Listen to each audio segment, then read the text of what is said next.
ba mai tambaya a wannan?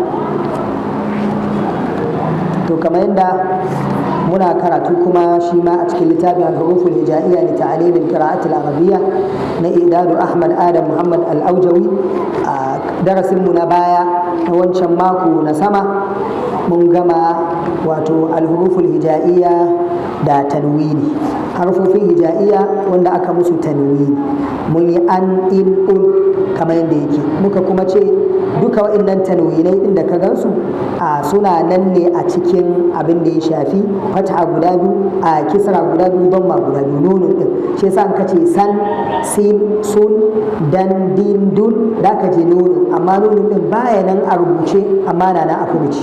Shine muka yi bayanin sa kamar yadda yake a littafin kitabu at-tajwid. Muka yi bayanin waɗannan tanwini, muka ce kawai tanwini shine in ka ga fata guda biyu tanwini, fata kuma yana zuwa a ina a sama. In ka ga kisra guda biyu shi ma tanwini ne, yana zuwa a ina a ƙasa.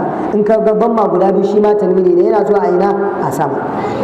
Ko muka ce idan fatha guda biyu suka zo a ƙarshen aya ana tsayawa ne da alif, ana tsayawa ne da fatha guda ɗaya. Misali ghafurar rahima, sami'an alima, bashira, shakura, ghafura, aziza, sami'a, alima. Ai asalin ƙarshen sami'an ne, fathan guda biyu ne kuma akwai aliful maddi, amma sai ka yi negaletin ɗin fata guda ɗaya, sai ka ce sami'a, alima, bashira, khabira. Shi na ke ce masa maddul iwab, maddul iwab kuma ana masa ja nawa, ja biyu ake masa. Shine maddul iwab, yana zuwa ne a ƙarshen abin da ya shafi harfi. Amma idan da ka wuce to ba za ka yi maddul iwab ɗin ba sai ka misali inna allaha kana aliman hakiman yudkhilu, kaga ka wuce. amma idan ka tsaya inna allaha kana aliman hakima, ma to haka yake ana ce masa maddu al-iwa.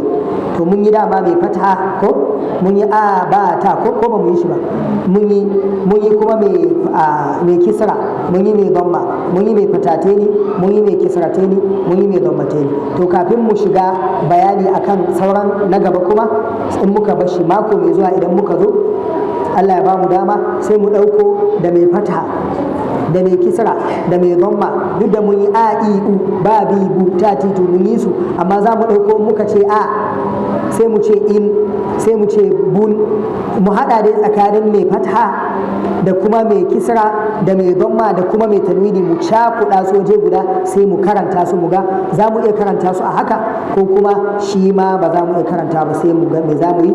Duk da shi mai littafin a gaba ya kawo mana abin da ya shafi wato a annamuzaju sadis al-huruful hijaiya ma'a ashkaliha fi awwalil kalima wa wasfiha wa akhiriha, wato harfofin hijaiya inda suke zuwa a farkon kalma da tsakiyar kalma da ƙarshen kalma. To shi ma wannan za mu zo mu rubuta shi, in muka rubuta shi shi za mu so ne a kiyaye shi, a haddace shi, saboda da shi ne za ka gina kalmomi.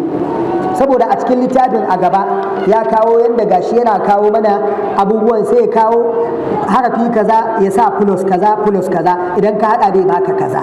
To kaga idan baka san harafin ga yadda yake zuwa a farko, ga yadda yake zuwa a tsakiya, ga yadda yake zuwa a ƙarshe ba, idan an ce wane taso ka rubuta mana sunanka a allo ba za ka iya rubuta, saboda baka san in sunanka Musa ne baka san ya mimu yake zuwa a farko ba, baka san ya wawun yake zuwa ba, baka san ya sinu yake zuwa ba, baka san ya ya'u yake zuwa ba, balle ka iya rubuta sunanka Musa ko Isa ko Muhammad. Kaga duka sai ka san wannan zai taimake ka. Ba ka so in mun zo rubuta su za a dinga rubuta su ana kwafa kuma ana kiyayewa, kuma za mu dinga tada wasu a cewa ne tashi ka rubuta mana alif a farko a tsakiya da karshe, mimu a farko da tsakiya da karshe, saboda ya zamto mun kiyaye su, saboda kiyaye su zai taimake mu wajen gina kalmomin a gaba. Saboda idan da ka zo da ka yi gini baya shi, ba siminti, babu bulok, ai babu gini.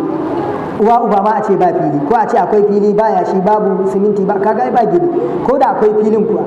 Amma idan kana da yashinka, kana da siminti, kana da bulok, kaga kuma a hada uwa uba kana da fulotin da zaka gina, kaga ai ginin zai tafi yadda ya kamata.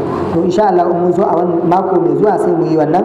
A duk da na so a ce mun ƙara sura ɗaya saboda ina son da mu samu mu ƙara samu cika izu biyu kafin sallah, amma da mu duba mu gani in yayi in za mu ko wani sati za mu yi talata mu yi laraba duk yadda da yayi insha Allah in mun ga yiwuwarsa shikenan, in kuma bai yiwu ba iya nan Allah ya ba mu dama mu tsaya ko da a suratul nazi'at ne in so muka dawo bayan sallah tunda ba hutu ne da mu je mai tsayi ba immediately bayan sallah da mu dawo mu ci gaba saboda mu yi ta yin abin da zai taimake mu saboda kada mutuwa ta riske mu ba mu tsira da komai ba.